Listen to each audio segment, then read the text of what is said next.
In 1281, Kublai Khan's envoys arrived in Japan demanding submission, and the Kamakura shogunate beheaded them at Tatsunokuchi. The message was deliberate, and it was final. 7 years earlier, in 1274, a Mongol fleet had stormed Hakata Bay in the Bonnet campaign, unleashing massed cavalry, coordinated signal drums, and exploding gunpowder bombs the Japanese had never seen, only to withdraw after savage fighting and a punishing storm. The Shikan, Hojo Tokimune, did not believe the Khan would forgive that defiance. So Japan prepared for the largest amphibious assault the medieval world had ever conceived. Along the curve of Hakata Bay, the shogunate raised a stone wall, the Sekirui, running for miles, 2 meters high, designed for one purpose, to break the charge of Mongol horsemen before they could form on the beach. The Western Gokunin stood in rotation, year after year, watching an empty sea. In this alternate timeline exploration, we examine what could have happened, and why the real history unfolded differently.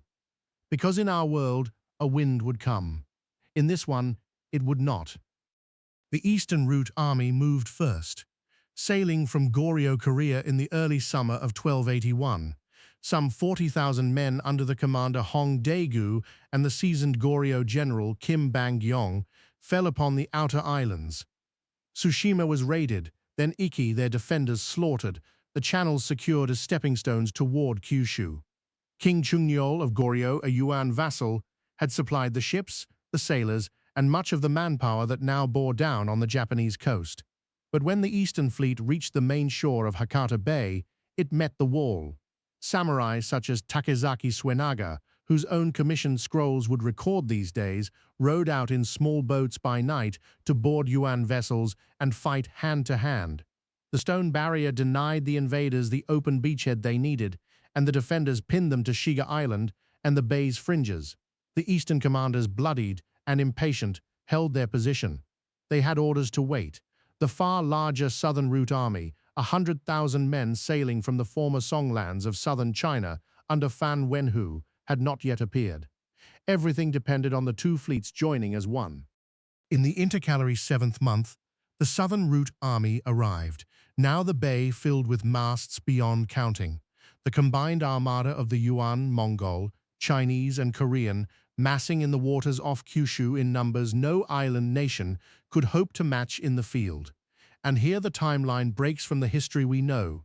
In our world, in the middle days of that month, a typhoon rose out of the season and fell upon the anchored fleet, splintering hulls against the coast, drowning tens of thousands, and gutting the invasion in a single night.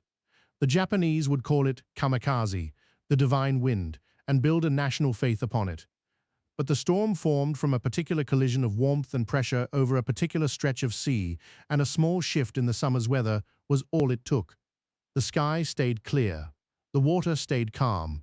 The fleet that should have been destroyed remained whole, rested, supplied, and free to do what it had crossed an ocean to do. What no one on that shore understood was that their defense had always rested on a hope no wall could guarantee, and the hope had just run out. With the armada intact, Fan Wenhu and the eastern commanders did what numbers allowed. They no longer needed to force the walled center of Hakata Bay. They landed in strength along multiple points of the Kyushu coast, spreading the thin Japanese line until it tore. The stone wall, built to stop a charge at one place, could not stop 100,000 men choosing a dozen. Mongol formations moved with the discipline that had carried them across half the world, signal drums turning scattered units into a single advancing mass, gunpowder bombs shattering the close-packed samurai charges that had served Japan in every prior war. The defenders fought as they knew how, bravely, individually, fatally. Dazaifu, the ancient seat of government on Kyushu, fell within weeks. The great warrior houses of the island, the Shoni and the Otomo, who had held the Hakata line for 2 generations, were broken in detail, their retainers dead or scattered into the hills. By autumn, Kyushu was no longer contested ground. It was occupied ground, and the Khan's banners flew over its harbors. Word reached Kamakura that Kyushu was lost, and the machinery of the shogunate began to seize. The Hojo Regency had built its authority on a single bargain. Gokunin gave military service, and in return the shogunate granted them land and reward. But there was no conquered territory to distribute now, only the staggering cost of a war being lost, and the bottomless demand for more men to feed into it. Hojo Tokimune's government called for fresh levies to defend the Shimonoseki Strait and the approaches to Honshu. The summons came back half-answered.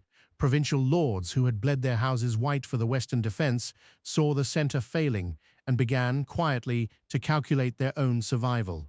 As Yuan forces consolidated their hold on Kyushu and probed northward, the unthinkable spread from castle to castle, that the shogunate could not win, and that those who made terms early would fare better than those who did not. The Hojo could not reward loyalty, could not halt the advance, and could not command obedience it could no longer pay for. The regency did not so much fall as dissolve, and then came the offer that would remake the islands. Kublai Khan had never wanted Japan as a wasteland. He wanted it as a node, another rich province threaded into the vast Mongol world system that already bound China, Korea, Central Asia, and Persia under the Yuan and its allied Khanates. So the settlement, when it came, followed a pattern the empire had used before. Japan was folded into the Yuan order not as a conquest to be erased, but as a tributary province to be governed. Cooperating Japanese lords, those who had read the wind correctly, were left in place atop their lands, now answering to Mongol and Korean officials installed to oversee taxation, loyalty, and trade. The imperial court in Kyoto, where Emperor Go-Uda reigned and the retired Emperor Kameyama had led the prayers for a divine protection that never arrived, was preserved as a hollow ceremonial fixture, useful precisely because it legitimized the new arrangement. And the harbors of Kyushu and the inland sea, so long the edge of the known world, were opened. Korean and Chinese merchant ships that had once carried soldiers now carried silk, copper, porcelain, and silver. Japan, for the first time, became a destination on the great circuit of Eurasian exchange rather than its final sealed shore. The deepest change was not to the map, but to the people who had defended it. The samurai had been an independent warrior aristocracy, men who held land by the sword and owed service to a lord, not a state. Occupation could not tolerate that. The Yuan administration had ruled too many proud martial peoples to leave a class of armed retainers at large, and so the warriors of Japan were slowly unmade, some disarmed outright, others absorbed into auxiliary service as garrison troops and tax enforcers for the very order that had defeated them. A man like Takazaki Suenaga, who in our timeline rode to Kamakura, demanding reward for his courage, would in this one have found no shogunate to petition and no honor in arms to claim. With the warrior caste broken, the culture that had grown around it bent toward the continent.